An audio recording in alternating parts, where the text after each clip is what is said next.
নমস্কাৰ বন্ধুসকল, আসাম ষ্টাডি 365 চেনেললৈ সকলোকে স্বাগতম জনাইছোঁ। আজি আমি ইংৰাজী বিষয়ৰ অতি গুৰুত্বপূৰ্ণ অধ্যায় এটা আৰ্টিকুলৰ বিষয়ে আজি আমি আলোচনা কৰিম। এটা কথা হ'ল আৰ্টিকুল আমাৰ দুই প্ৰকাৰ হিচাপে চাব গ'লে আৰ্টিকুল দুই প্ৰকাৰৰ। এটা হৈছে ইনডেফিনিট আৰ্টিকুল আৰু আনটো হৈছে ডেফিনিট আৰ্টিকুল। ইনডেফিনিট আৰ্টিকুল বুলি ক'লে আমাৰ এ আৰু এন এই দুটাক আমি ইনডেফিনিট আৰ্টিকুলৰ ভিতৰত ধৰোঁ আৰু ডেফিনিট আৰ্টিকুলটো হৈছে ডি। এতিয়া প্ৰথম কথা আমি আজি এ আৰু এনৰ বিষয়ে প্ৰথমতে আলোচনা কৰিম। এতিয়া তোমালোকে দেখিছাই যে কেইটামান এক্সাম্পল দিয়া আছে। ইয়াৰে মানে কথা হ'ল আমাৰ প্ৰথম জানিব লাগিব যে ইনডেফিনিট আৰ্টিকুলৰ এ আৰু এনৰ এ কাৰ লগত ব্যৱহাৰ হয় আৰু এন কাৰ লগত ব্যৱহাৰ হয়। আমি সকলোৱে জানো আমাৰ পাঁচটা ভাৱেল আছে, এ ই আই অ আৰু ইউ।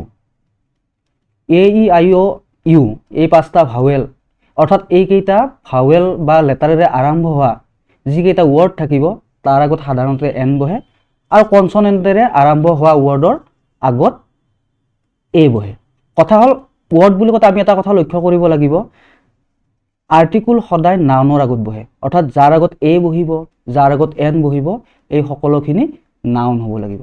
এতিয়া প্ৰথম কথা হ'ল ভাৱেলৰ আগত এন বহে আৰু কনচনেণ্টৰ আগত এ বহে। এতিয়া আমি ইয়াত কেইটামান এক্সাম্পল দেখিছোঁ, তাত আমি লক্ষ্য কৰিলে গম পাম যে আই হেভ এ বুক। ইয়াৰ বুকটো হৈছে তোমাৰ বুকৰ যিটো প্ৰথম লেটাৰ সেইটো কনচনেণ্টেৰে আৰম্ভ হৈছে, সেইকাৰণে তাৰ আগত এ বহিব। অৰেঞ্জৰ প্ৰথম লেটাৰটো অ', গতিকে তাৰ আগত এন বহিব যিহেতু ভাৱেল। আৰু ইয়াত 3 নম্বৰটোত দেখিছে ষ্টৰীৰ এছটো কনচনেণ্ট, গতিকে তাৰ আগত এ বহিব। এগৰ ইটো ভাৱেল, তাৰ আগত এন বহিব। আৰু লিকুইডৰ এল প্ৰথম লেটাৰটো, সেইকাৰণে তাৰ আগত এ বহিব। এতিয়া নেক্সট আহিছোঁ আমি ইয়াত মানে আমাৰ যিখিনি মানে আমি এতিয়া আলোচনা কৰিলোঁ যে এ আৰু এনৰ, আমি প্ৰথম এটা কথা গম পালোঁ যে ভাৱেলৰ আগত এন বহে আৰু কনচনেণ্টৰ আগত এ বহে। কিন্তু ইয়াত কেইটামান ব্যতিক্ৰম আছে, সেই কথা হৈছে তোমাৰ অ', ইউ আৰু এইচ। অৰ্থাৎ অ', ইউ, এইচেৰে আৰম্ভ হোৱা নাউন কেইটাৰ ক্ষেত্ৰত কিছুমান আমি ব্যতিক্ৰম দেখা পাওঁ। ইয়াত তোমালোকে দেখিছা প্ৰথমটোত লেখাই আছে যে অ'ৰ উচ্চাৰণ অ'ৰ দৰে হ'লে এ বহে। এতিয়া আমি প্ৰথম যদি এক্সাম্পলটো চাওঁ, তাত দেখিছোঁ I gave the beggar a 1 rupee note। ইয়াৰ যিটো ওৱান শব্দটো আছে, ওৱানৰ অ'টো অ'ৰ দৰে উচ্চাৰণ হৈছে, সেইকাৰণে তাৰ আগত এ বহিব। এইটো ইন জেনেৰেল আমি সকলোৱে জানো ভাৱেল, কিন্তু ভাৱেলেৰে আৰম্ভ হ'লেও তাৰ আগত এ বহিব। 2 নম্বৰটোত আমি দেখিছোঁ এক্সাম্পলত I met a 1-eyed man on the way. ইয়াতো ওৱান শব্দটোত অ'ৰ উচ্চাৰণ ওৱা হৈছে, সেইকাৰণে ইয়াতো এ বহিব। 3 নম্বৰ এক্সাম্পললৈ যদি চাওঁ আমি দেখিম we will see a 1 act play tonight। ইয়াতো ওৱান শব্দটোত ওৱা উচ্চাৰণ হৈছে, সেইকাৰণে ইয়াতো এ বহিব।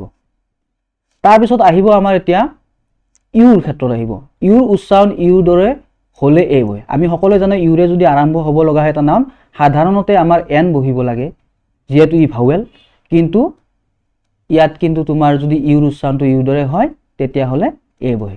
এতিয়া আমি এক্সাম্পল কথালৈ চালে লক্ষ্য কৰিলে গম পাম যে ইট ইজ এ ইউনিক চাইট। এই চেণ্টেন্সটোত ইউনিক শব্দটোৰ ইউটোৰ উচ্চাৰণ ইউৰ দৰে হৈছে। ঠিক তেনেকৈ নেক্সট চেণ্টেন্সটোত আমাৰ ইউনেনিমাছ ৰিজল্যুশ্যন আছে, ইউনেনিমাছৰ ইউৰ উচ্চাৰণ ইউ হৈছে, সেইকাৰণে তাতো এ বহিব।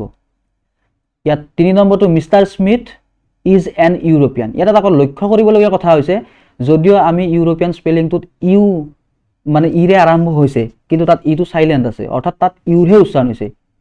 ইটো চাইলেণ্ট আছে, আমাৰ আৰম্ভ হৈছে ইৰে, কিন্তু তাত ইউৰ উচ্চাৰণটো ইউৰ দৰে হৈছে, সেইকাৰণে তাতো এইটো আচলতে এ হ'ব লাগে। 4 নম্বৰটোত দেখিম আমি যে the cow is a useful animal. এই ইউজফুল শব্দটোত ইউৰ উচ্চাৰণ ইউ হৈছে, সেইকাৰণে এ বহিছে তাত।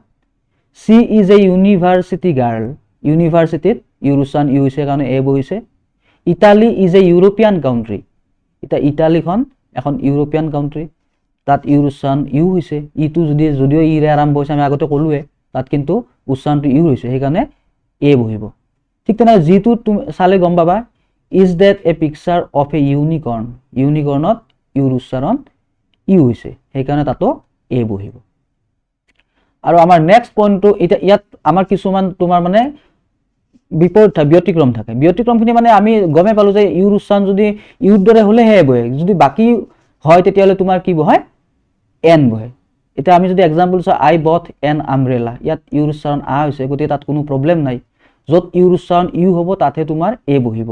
যদি ইউৰ উচ্চাৰণ ইউ নহয়, সেইটো আ হয় ই হয় যি নহওক, তাত তোমাৰ কিন্তু এন বহিব। এতিয়া বিটো she is an untidy girl, আ উচ্চাৰণ হৈছে আনটাইডি। নেক্সটটোত কিন্তু এটা কথা মনত ৰাখিব লাগে যে ইউৰোপিয়ান হ'লে এতিয়া কিন্তু আমাৰ কিছু দা ইউৰোপিয়ান হৈছে, কাৰণ ইয়াত ইউৰোপিয়ান মানুহজনক নিৰ্দিষ্টকৈ বুজোৱা গৈছে, সেইকাৰণে তাত কিন্তু দি বহিছে। ঠিক তেনেকৈ ডিটোত আমি চালে গম পাম দা আমব্ৰেলা হৈছে, ইয়াত এ বা এন হোৱা নাই। আমব্ৰেলাৰ আগত সাধাৰণতে এন বহে, কিন্তু এতিয়া ডি হৈছে, কাৰণ ছাতিটোক নিজা মানে নিৰ্দিষ্টকৈ বুজোৱা গৈছে, এটা নিৰ্দিষ্টকৈ বুজোৱা গৈছে যে দা umbrella I bought য়েষ্টাৰডে is lost, চৰি যোৱাকালি কিনা ছাতিটো আজি হেৰাল, সেইকাৰণে তাত তোমাৰ ডি হৈছে। নেক্সট পইণ্টটো আহিল তোমাৰ এইচৰ উচ্চাৰণ অৰ দৰে হ'লে এন বহে। এইচৰ উচ্চাৰণ হ হ'লে কিন্তু এ বহে, কাৰণ এইচটো হৈছে তোমাৰ কনচনেণ্ট, কনচনেণ্টৰ আগত সাধাৰণতে এ বহে, আমি এইটো আগতেই আলোচনা কৰিলোঁ। কিন্তু ইয়াত কনচনেণ্ট হ'লে এইচটো, তাত কিন্তু এইচৰ উচ্চাৰণ অ। আমিতো জানো যে আমাৰ যিখন অ আখৰ আছে, অ ফলাখন হৈছে আমাৰ ভাৱেল স্বৰবৰ্ণ বুলি কয়, আৰু কখন ব্যঞ্জন বৰ্ণ, গতিকে অৰ উচ্চাৰণ হৈছে মানে এইটো ভাৱেলৰ দৰে উচ্চাৰণ হৈছে, সেইকাৰণে ইয়াত এন বহিব। এতিয়া এক্সাম্পল কৰাত আমি গম পাম হি কেম হিয়াৰ এন আৱাৰ এগো, সি এঘণ্টা আগত ইয়ালৈ হৈছে, এতিয়া আৱাৰৰ উচ্চাৰণ অ হৈছে। He is an honourable person, এতিয়া অনাৰেবলৰ হ নহয় অ হৈছে, সেইকাৰণে এন হ'ব। Amal is an honest boy, honest অ উচ্চাৰণ হৈছে, এন বহিব। She is an heiress to her father's property, এইৰেছত তোমাৰ এন হৈছে, এইৰেছ মানে হৈছে তোমাৰ উত্তৰাধিকাৰী। এতিয়া কথা হ'ল 4 নম্বৰ এটা পইণ্ট আছে আমাৰ ইয়াত, যে স্কুল অনুষ্ঠান প্ৰতিষ্ঠান পদবী শিক্ষাগত অৰ্হতা আদি এব্ৰিভিয়েশ্যনৰ ক্ষেত্ৰত প্ৰথম আখৰটো ভাৱেলৰ সহায়ত উচ্চাৰিত হ'লে এন বহে। এতিয়া এব্ৰিভিয়েশ্যন হৈছে তোমাৰ সংক্ষিপ্তকৰণ। আমি কিছুমান অনুষ্ঠানেই হওক, প্ৰতিষ্ঠানেই হওক, স্কুলেই হওক, আমি গোটেই নিলিখি আমি মানে এটা সংক্ষেপ্ততে লিখি দিওঁ, যেনে লোৱাৰ প্ৰাইমাৰী নিলিখি আমি এল পি লিখোঁ, M L A, member of legislative assembly নিলিখি আমি এম এল এ লিখোঁ, মাষ্টাৰ অফ আৰ্টছ নিলিখি আমি এম এ লিখোঁ। এইকেইটাকে এব্ৰিভিয়েশ্যন। এব্ৰিভিয়েশ্যনৰ মানে কি হয়, এটা সংক্ষিপ্তকৰণ কৰা হয়, সংক্ষিপ্ত সৰু মানে শ্বৰ্টকৈ লিখা যায়। এতিয়া এই এব্ৰিভিয়েশ্যনক এটা কথা মনত কৰিব লগা হয়, যিটো এব্ৰিভিয়েশ্যন হ'ব আমাৰ বিশেষকৈ স্কুল অনুষ্ঠান প্ৰতিষ্ঠান পদবী শিক্ষাগত অৰ্হতা আদি, তাৰ এব্ৰিভিয়েশ্যনৰ প্ৰথম লেটাৰটো চাব লাগে। আমি প্ৰথম উদাহৰণটো চালে এইচ এ স্কুলৰ আমাৰ এইচটো চাব লাগিব। এইচ বুলি কওঁতে তাত তোমাৰ কিন্তু এ এটা আহিছে, এইচ এ এটা আহিছে, সেইকাৰণে তাত ভাৱেলৰ সহায়ত উচ্চাৰণ হৈছে কাৰণে এন বহিব। এতিয়া 2 নম্বৰ এক্সাম্পলটো আমি যদি গম পাওঁ she is an M L A, M L এৰ এমটো যদি আমি উচ্চাৰণ কৰোঁ এম, এটা এ আহিছে, সেইকাৰণে এন বহিব। 3 নম্বৰ she is an M A in English, M এটো এম আহিছে। ঠিক তেনেকৈ এম বি বি এছত এম বুলি কওঁতে এন আহিছে, কি বুলি এ আহিছে। তাৰপিছত এল পি বুলি কওঁতে এটা এল এ এটা আহিছে, আৰ চি চিৰ আ আহিছে, এফ আৰ চিত এ এটা আহিছে, এম আৰ চি পিৰ এমৰ এটো আহিছে, গতিকে এইটো ভাৱেলৰ সহায়ত উচ্চাৰিত হৈছে কাৰণে তাৰ আগত এন বহিব।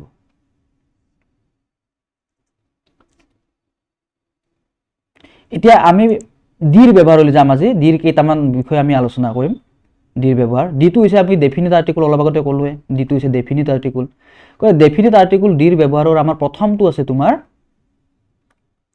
অদ্বিতীয় বস্তুৰ নামৰ আগত ডি বহে। অদ্বিতীয় বস্তু হৈছে যিবিলাক বস্তুৰ কোনো মানে ছেকেণ্ড এটা নাই, প্ৰথম এটাই বস্তু, তাৰ বিকল্প নাই বা বেলেগ বস্তু সেইটোৰ দৰে বস্তু নাই, সেই বস্তুটোৰ দৰে বেলেগ নাই। দা চান বুলি ক'লে সূৰ্য এটা, সূৰ্যৰ দৰে গ্ৰহ থাকিব পাৰে কিন্তু সূৰ্য এটা, নক্ষত্ৰ এটা থাকিব, নক্ষত্ৰ এটা থাকিব পাৰে কিন্তু সূৰ্য বুলি ক'লে সূৰ্য এটা।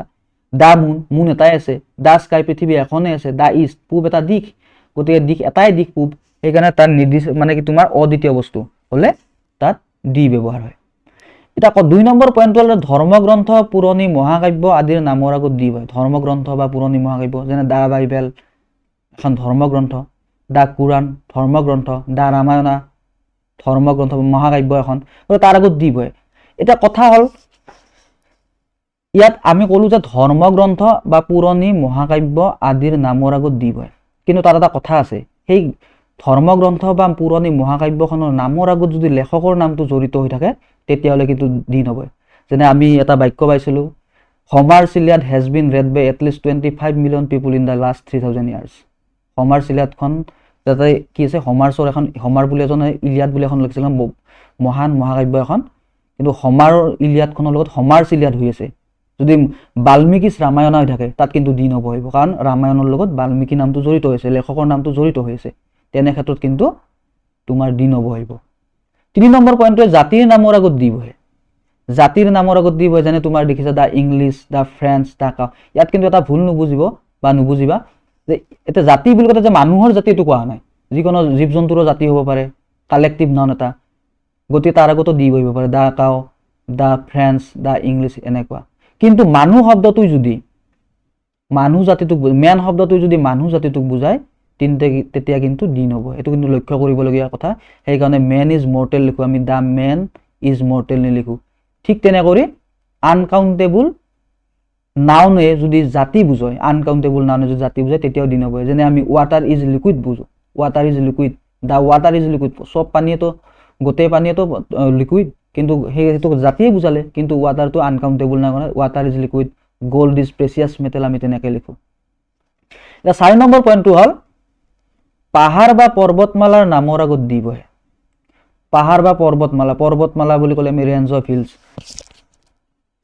হিলছ। আমি যেনেকৈ তোমালোকে কিছুমানে হয়তো ছবি আঁকি ভাল পায়, বহুতে ছবি আঁকিলে গম পায় যে পাহাৰ এখন আঁকিলে এখন পাহাৰ নাকে, বহুত কেইখন পাহাৰ প্ৰাকৃতিক দৃশ্য থাকে, যেনেকৈ এনেকৈ দেখাৰ দৰে।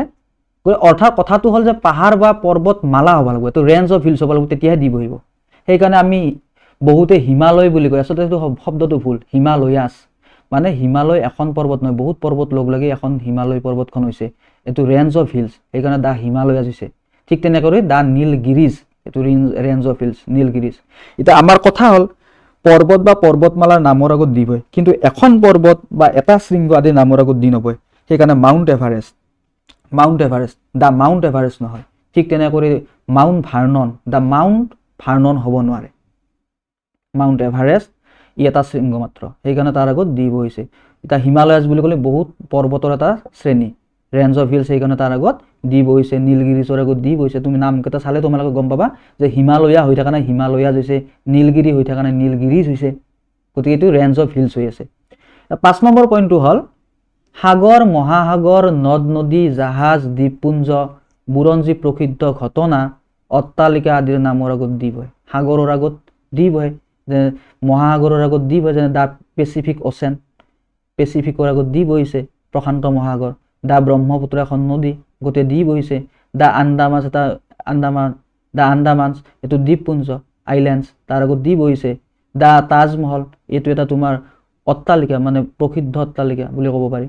দা কুইন এলিজাবেথ তাৰ আগত দি বহিছে। আৰু বুৰঞ্জী প্ৰসিদ্ধ ঘটনাৰ আগতো দি বহে, যেনে দা ফ্ৰেঞ্চ ৰিভলিউশ্যন, আমি সকলোৱে শুনিছোঁ ফৰাচী বিপ্লৱৰ কথা, দা ফ্ৰেঞ্চ ৰিভলিউশ্যন, এইবিলাক এটা বুৰঞ্জী প্ৰসিদ্ধ ঘটনা, বা যিকোনো মুভমেণ্ট হওক, ঐতিহাসিক মুভমেণ্ট হওক, তাৰ নামৰ আগত দি বহিব। এতিয়া আমাৰ 6 নম্বৰ পইণ্ট আছে দেশ বা বিশ্ববিখ্যাত সংস্থাৰ এব্ৰিভিয়েশ্যনৰ নামৰ আগত দি বহে। দেশ বা বিশ্ববিখ্যাত সংস্থাৰ যদি এব্ৰিভিয়েশ্যন থাকে, আমি যেনেকৈ আগত এনৰ ব্যৱহাৰত পাইছিলোঁ, যে পদবী হওক বা স্কুল হওক, অনুষ্ঠান প্ৰতিষ্ঠান, তাৰ আগত এব্ৰিভিয়েশ্যনৰ আগত এন বহে। কিন্তু ইয়াত দেশ বা বিশ্ববিখ্যাত সংস্থাৰ এব্ৰিভিয়েশ্যন মানে সংক্ষিপ্তকৰণৰ কথা কৈছে। এতিয়া USA আগত দিব, USA মানে ইউনাইটেড ষ্টেটছ অফ আমেৰিকা, কিন্তু তাক আমি USA বুলি লিখোঁ, গতিকে দেশৰ সংক্ষিপ্তকৰণ তাৰ আগত দি বহে। এটা কথা ভুল নকৰিব যে অনুষ্ঠান প্ৰতিষ্ঠান, শিক্ষাগত অৰ্হতা বা পদবী, তাৰ আগত কিন্তু এব্ৰিভিয়েশ্যন ভাৱেলৰ সহায়ত উচ্চাৰিত হ'লে এন বহে। ইয়াত কিন্তু দেশৰ নামৰ আগত যদি বা অনুষ্ঠান, বিশ্ববিখ্যাত অনুষ্ঠানৰ এব্ৰিভিয়েশ্যন হয়, তাত দি বহে, ইয়াত ভাৱেলৰ কথা নাহে। USA United states of America এটা এব্ৰিভিয়েশ্যন USA হৈ আছে, গতিকে তাৰ আগত দি বহিছে। যে UK ইউনাইটেড কিংডম, তাৰে UK হৈছে, সেইকাৰণে তাৰ আগত দি বহিব। ঠিক UNO ইউনাইটেড নেশ্যন অৰ্গেনাইজেশ্যন, তাৰ আগত দি বহিব। কিন্তু তাত এটা কথা আছে, আৰু কিন্তু এটা তাত সোমাই আছে, যে এই সকলোবিলাক এব্ৰিভিয়েশ্যন দেশ বা বিশ্ববিখ্যাত সংস্থাৰ সকলোবিলাক এব্ৰিভিয়েশ্যনৰ নামৰ আগত কিন্তু দি নবহে। সেইটো এটা কিন্তু উল্লেখযোগ্য, যেনে ইউনেস্কোৰ আগত দি নবহে, ইউনেস্কোৰ আগত দি নবহে, হুৰ আগত দি নবহে। ইয়াৰ কাৰণটো হৈছে এইবিলাক যেতিয়া আমি প্ৰথমটো দি বহাব, যে USAৰ আগত দি বহিল, UKৰ আগত দি বহিল, বা UNৰ আগত দি বহিল, তাত আমি প্ৰত্যেকটো লেটাৰে উচ্চাৰণ কৰিছোঁ। মন কৰিলে গম পাবা যে আমি উচ্চাৰ মাতা নাই, USA মাতিছোঁ, UK মাতিছোঁ, UNO মাতিছোঁ, মানে ইয়াক এটা এটা লেটাৰ উচ্চাৰণ কৰিছোঁ। কিন্তু ইউনেস্কো বা হুৰ ক্ষেত্ৰত হওক, তোমাৰ United nation scientific cultural organisation আৰু ৱৰ্ল্ড হেল্থ অৰ্গেনাইজেশ্যন, আহাক কিন্তু আমি এটা শব্দৰ দৰে কৰিছোঁ। আহাক WHO বুলি কোৱা নাই, হু বুলি কৈছোঁ, UNESCO বুলি কোৱা নাই, ইউনেস্কো বুলি কৈছোঁ। অৰ্থাৎ সিহঁতৰ এক্ৰনেম মানে গোটেই কটা শব্দ লগ লগাই এক্ৰনেম এটা শব্দৰ দৰে আমি উচ্চাৰণ কৰিছোঁ। সেইকাৰণে তাৰ আগত কিন্তু দি নবহিব। এইটো এটা গুৰুত্বপূৰ্ণ কথা। 7 নম্বৰ পইণ্টটো হৈছে সুপাৰলেটিভ ডিগ্ৰীৰ আগত দি বহে। সুপাৰলেটিভ ডিগ্ৰী তোমালোকে গম পাইছা, ডিগ্ৰী সদায় এডজেক্টিভ হয়, এইটো কথা মনত ৰাখিবা। আমি এতিয়া আলোচনা কৰি আছোঁ আমি আৰ্টিকুল সদায় নাউনৰ আগত বহে, কিন্তু সুপাৰলেটিভ ডিগ্ৰী কিন্তু তোমালোক সদায় এডজেক্টিভৰ আগত হয়। এডজেক্টিভৰে সুপাৰলেটিভ ডিগ্ৰী হয়। এইটো কিন্তু সুপাৰলেটিভ ডিগ্ৰী বুলি নহয়, ডিগ্ৰী এডজেক্টিভৰে হয়। সেইকাৰণে তুমি গম পাইছা লাৰ্জ, লাৰ্জাৰ, লাৰ্জেষ্ট। ইয়াত লাৰ্জেষ্টটো সুপাৰলেটিভ ডিগ্ৰী, সেইকাৰণে দি বহিছে। হাই, হায়াৰ, হাইয়েষ্ট, সেইকাৰণে দি বহিছে সুপাৰলেটিভ ডিগ্ৰী। গ্ৰেট, গ্ৰেটাৰ, গ্ৰেটেষ্ট, গতিকে সুপাৰলেটিভ ডিগ্ৰীৰ কাৰণে দি বহিছে। 8 নম্বৰ পইণ্টটো হ'ল কোনো ব্যক্তিক যদি আন কোনো ব্যক্তিৰ লগত তুলনা কৰা হয়, তেন্তে যাৰ লগত তুলনা কৰা হয় সেই ব্যক্তিজনৰ নামৰ আগত দি বহে। কথা হ'ল যে কোনো এজন ব্যক্তিক যদি আন এজন ব্যক্তিৰ লগত তুলনা কৰা হয়, যাক তুলনা কৰা হয় তাৰ লগত দি নবহে, যাৰ লগত তুলনা কৰা হ'ব সেইজন ব্যক্তিৰ নামৰ আগতহে দি বহিব। এতিয়া আমি এক্সাম্পলবিলাকলৈ চালে আমি গম পাম। Rajanikanta is the Scott of Assam. Rajanikanta, আমাৰ ৰজনীকান্ত বৰদলৈৰ কথা কোৱা হৈছে, অসমৰ স্কট বুলি কোৱা হৈছে। অৰ্থাৎ ৰজনীকান্ত বৰদলৈক স্কটৰ লগত তুলনা কৰিছে। যিহেতু স্কটৰ লগত তুলনা, যাৰ লগত তুলনা কৰা হৈছে সেইটোৰ আগতহে দি বহিব, সেইকাৰণে স্কটৰ আগত দি বহিছে। Raghunath Choudhary is the Wordsworth of Assam.